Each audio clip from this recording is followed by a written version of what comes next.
आज की इस वीडियो में बात करने वाले हैं डॉट नेट फ्रेमवर्क के ऊपर। तो what is dot net framework, ये है क्या, इसके अंदर कौन कौन सी लैंग्वेजेस यूज़ करते हैं और आज के डेट के अंदर डॉट नेट की क्या डिमांड है। तो देखो, डॉट नेट एक कोई लैंग्वेज नहीं, एक फ्रेमवर्क है और ये है कि नहीं 60+ लैंग्वेजेस को सपोर्ट करता है। तो इसके अंदर है कि नहीं मल्टीपल लैंग्वेजेस आपको देखने को मिलेंगी डॉट नेट के अंदर, जो किसके लिए यूज़ होंगी, सॉफ्टवेयर डेवलपमेंट के लिए यूज़ होंगी। तो इसके अंदर है कि नहीं हम एप्लीकेशन डेवलपमेंट कर सकते हैं, तो अपना वेब डेवलपमेंट कर सकते हैं, फिर बाद में गेम्स डेवलपमेंट कर सकते हैं, मशीन लर्निंग के लिए भी हम डॉट नेट को यूज़ कर सकते हैं, डॉट नेट फ्रेमवर्क।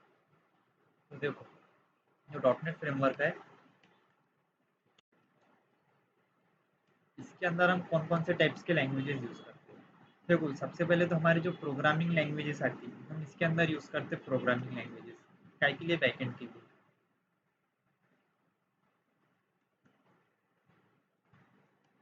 अब प्रोग्रामिंग लैंग्वेजेस के अंदर भी ऐसा हम देखेंगे तो इसके अंदर जो सबसे ज़्यादा पावरफुल प्रोग्रामिंग लैंग्वेजेस है वो है सी शार्प। जो सबसे ज़्यादा वाइडली यूज होती है वो है सी शार्प, और इसके बाद आएंगी वीबी डॉट नेट, विजुअल बेसिक्स जिसको हम बोलते हैं, है ना। वीबी डॉट नेट आएंगी, फिर इसके बाद आयरन पाइथन जो है हमारी स्क्रिप्टिंग के अंदर आएंगी। लेकिन इसके साथ है कि नहीं जे शार्प भी एक प्रोग्रामिंग लैंग्वेज है जो पहले यूज होती थी लेकिन अब भी नहीं होती। जो जे शार्प थी वो जावा का एकदम रिप्लिका थी, मतलब जो जावा के अंदर हम सिंटैक्स देखते हैं सेम इसके अंदर भी सेम सिंटैक्स थे, लेकिन अब ये आउटडेटेड हो गई। लेकिन एक है F sharp, VB dot net and C sharp, ये तीनों आज भी हम यूज़ करते हैं। और इसके अलावा भी बहुत सारे प्रोग्रामिंग लैंग्वेजेस है जो डॉट नेट फ्रेमवर्क के अंदर हम यूज़ कर सकते हैं। इसके बाद जो है हम अगर से देखेंगे तो इसके अंदर डॉट नेट फ्रेमवर्क के अंदर हम स्क्रिप्टिंग लैंग्वेजेस को भी यूज़ करते हैं। अब स्क्रिप्टिंग लैंग्वेजेस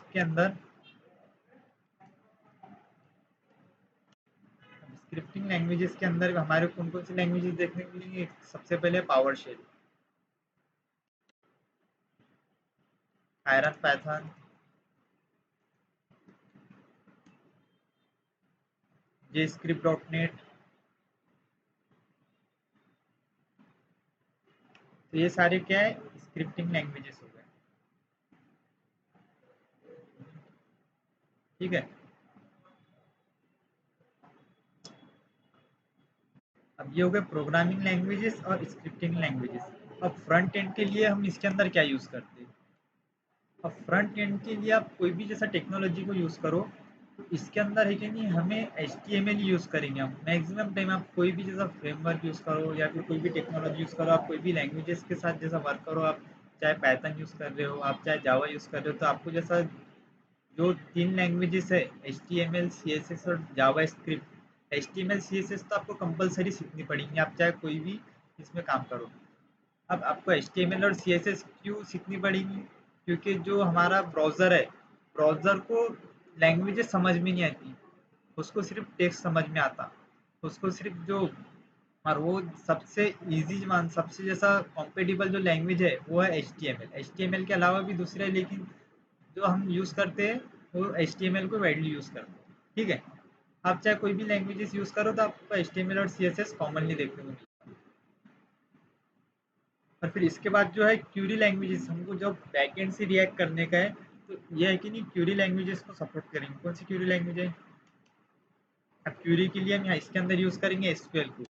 अब एसक्यूएल के साथ इसके अंदर कौन सा एसक्यूएल सर्वर वाइडली यूज़ होता है। अब एसक्यूएल सर्वर क्यों वाइडली यूज़ होता है, क्योंकि एसक्यूएल सर्वर जो है माइक्रोसॉफ्ट का प्रोडक्ट है, और जो डॉट नेट फ्रेमवर्क है ना ये भी माइक्रोसॉफ्ट का फ्रेमवर्क है। तो इसके वजह से जो जितनी भी जैसा हम इसको इंटीग्रेट करेंगे लैंग्वेजेस के साथ, फ्रंट एंड को बैक एंड से जब इंटीग्रेट करेंगे तो हम एसक्यूएल का यूज़ करेंगे किसके अंदर, अपने एसक्यूएल सर्वर के साथ। और इसके साथ है कि नहीं लिंक एक टेक्नोलॉजी ने ये भी एक स्क्रिप्टिंग है, लैंग्वेज इंटीग्रिटी क्यूरी। तो लिंक जो है एक ऐसा समझ लो जो एसक्यूएल का एक्सटेंशन है। हमको एसक्यूएल के अंदर जैसा बड़ी बड़ी क्यूरीज लिखनी पड़ती है ना, लेकिन लिंक के अंदर आपको क्यूरीज लिखने की ज़रूरत नहीं है। एक ऐसा समझ लो आप जैसा ऊप्स लैंग्वेज है, जैसा हम क्लासेस बनाते हैं, क्लासेस के अंदर फिर बाद में हम जैसा प्रॉपर्टीज डिफाइन करते हैं, वैसी लिंक है। लिंक के अंदर हम एक क्लास बनाएंगे, तो उसके अंदर जितने भी हमारे जैसा अगर से एट्रीब्यूट्स है, जितने हमारे कॉलम्स है डेटाबेस के अंदर, उन कॉलम्स को हम रेप्लिकेट करेंगे एट्रीब्यूट से, प्रॉपर्टीज से, काय के अंदर, लिंक के अंदर, एज अ क्लास। ठीक है, तो इसको अगर से हम थोड़ा डीप में समझेंगे तो पीडीएफ से हम थोड़ा डीप समझेंगे इसको।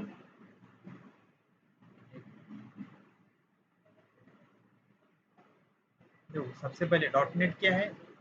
डॉट नेट है कि नहीं, माइक्रोसॉफ्ट की एक फ्रेमवर्क है। क्या के लिए यूज होता है, सॉफ्टवेयर डेवलपमेंट के लिए यूज होता है। तो इसके अंदर है कि नहीं, हम जैसा मल्टीपल अपने सॉफ्टवेयर बना सकते हैं, डेस्कटॉप पे भी सॉफ्टवेयर ऐप्स बना सकते हैं, मोबाइल ऐप्स बना सकते हैं, गेमिंग ऐप्स बना सकते हैं, है ना। तो डॉट नेट है कि नहीं, वैरायटी ऑफ लैंग्वेजेस को सपोर्ट करता। अब देखो मैंने बोला कि 60+ लैंग्वेजेस को जब डॉट नेट सपोर्ट कर रहा है, तो जैसा इसका मतलब क्या है। इसका मतलब ये है कि देखो इसके अंदर एक फंक्शन है डॉट नेट फ्रेमवर्क के अंदर, इसका एक फीचर है इंटरऑपरेबिलिटी। मतलब जितनी भी लैंग्वेजेस है सब एक दूसरे के ऊपर ऑपरेट कर सकते, कम्युनिकेट कर सकते, इंटर कम्युनिकेशन पॉसिबल है इसके अंदर। मतलब देखो हमारे पास दो लैंग्वेज, अगर से सी शार्प के अंदर मैं कुछ कोड लिखता हूँ और कुछ कोड विजुअल बेसिक के अंदर लिखता हूँ, तो मेरे को अगर से आउटपुट चाहिए, अब क्या है, हम इन दोनों को सी शार्प पर विजुअल बेसिक के कोड को इंटीग्रेट करके आउटपुट दे सकते हैं।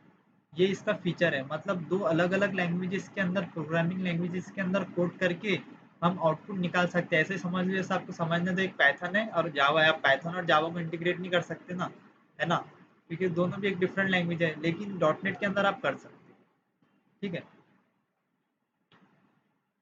अब ये वर्क कैसे करता, अब हमने बोले क्या, इंटर जैसा कम्युनिकेट कर सकती है, एक लैंग्वेज दूसरे लैंग्वेज से कम्युनिकेट कर सकता है ना। अगर से हमने एक मॉड्यूल सी शार्प के अंदर बनाया, वो मॉड्यूल को मेरे को विजुअल बेसिक के अंदर यूज करना है, तो हम उसको कर सकते हैं। लेकिन हाउ इट इज पॉसिबल, तो ये पॉसिबल होता है CIL के थ्रू, जो कहलाता है कॉमन इंटरमीडिएट लैंग्वेज। तो इसको आपको अभी डीप में समझने की जरूरत नहीं है, हम इसको अपकमिंग वीडियोस के अंदर कवर करेंगे। बस इतना समझ लीजिए कि जो CIL है वो है कि नहीं, जो आउटपुट है, जैसा हम लैंग्वेज को कंपाइल करते हैं, कंपाइल करने के बाद हमें वो मशीन कोड के अंदर जनरेट होता है ना। लेकिन डॉट नेट फ्रेमवर्क के अंदर ऐसा नहीं होता। हम कोई भी लैंग्वेज को जब कंपाइल करेंगे तो मशीन कोड ना, मशीन कोड में कन्वर्ट ना होके CIL कोड के अंदर कन्वर्ट होगा। तो CIL कोड है कि नहीं, जितनी भी लैंग्वेजेस जो डॉट नेट को सपोर्ट करेंगी वो है कि नहीं CIL कोड को यूज कर सकती है ना। वो खुद तो पहले कंपाइल होकर CIL कोड में जाएंगी, अगर से उसको भी अगर से कोई और लैंग्वेज की अगर से मॉड्यूल को लेना है, इंटीग्रेट करना है, तो हम क्या है उसको, उसके कंपाइल लैंग्वेज को, मतलब जो CIL कोड है उसको लेंगे, ना कि डायरेक्ट कोड को लेंगे। फिर बाद में उसको एज अ लास्ट, फिर बाद में CLR उसको क्या करेगा, उसको रन करेगा। अब CLR क्या है, common language run time.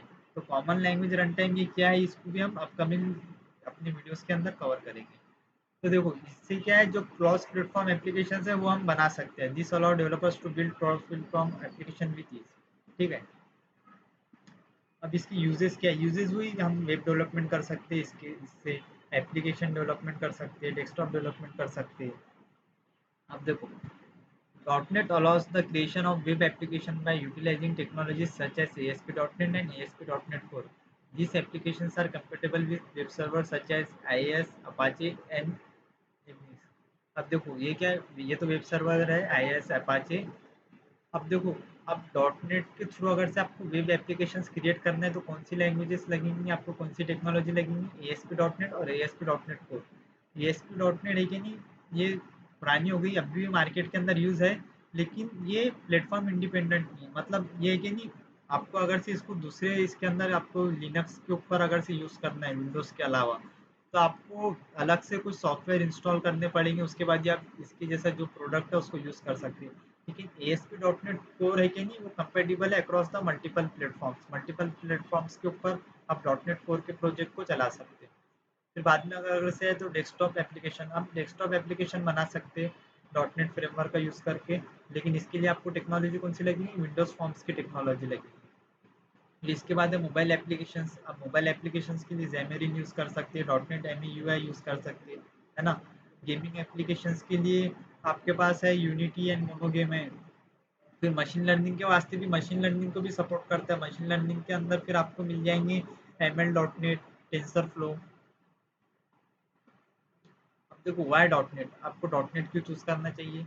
Dot net is a powerful software development platform that provides cross platform interoperability, a large scale library, class library, linguistic flexibility, security and scalability. These characteristics work together to give it a strong and stable platform for developing robust and secure application. एक developer को जो चाहिए वो सभी dot net provide कर रहा है और ये जैसा एक ग्रोमिंग टेक्नोलॉजी, ऐसा नहीं है कि अभी की टेक्नोलॉजी है, ये 2000 के अंदर रिलीज हुई थी। माइक्रोसॉफ्ट ने इसको 2000 के अंदर रिलीज किया था, 2001 या 2002 के अंदर इंटरनेशनल स्टैंडर्ड के ऊपर इसको एक्नॉलेज किया गया था। ठीक है, तो इसके ऊपर जितने भी जैसे हमारी जो कवर करना है, CLI क्या है, CLR क्या है, बिहाइंड द सीन ये कैसे वर्क करता है, फिर उसके बाद हम प्रोग्रामिंग लैंग्वेज जैसा कि सी शार्प, इसकी मोस्ट पावरफुल प्रोग्रामिंग लैंग्वेज कौन सी, सी शार्प है। हम सी शार्प के ऊपर इसके ऊपर फिर वीडियोस को स्टार्ट करेंगे। ठीक है।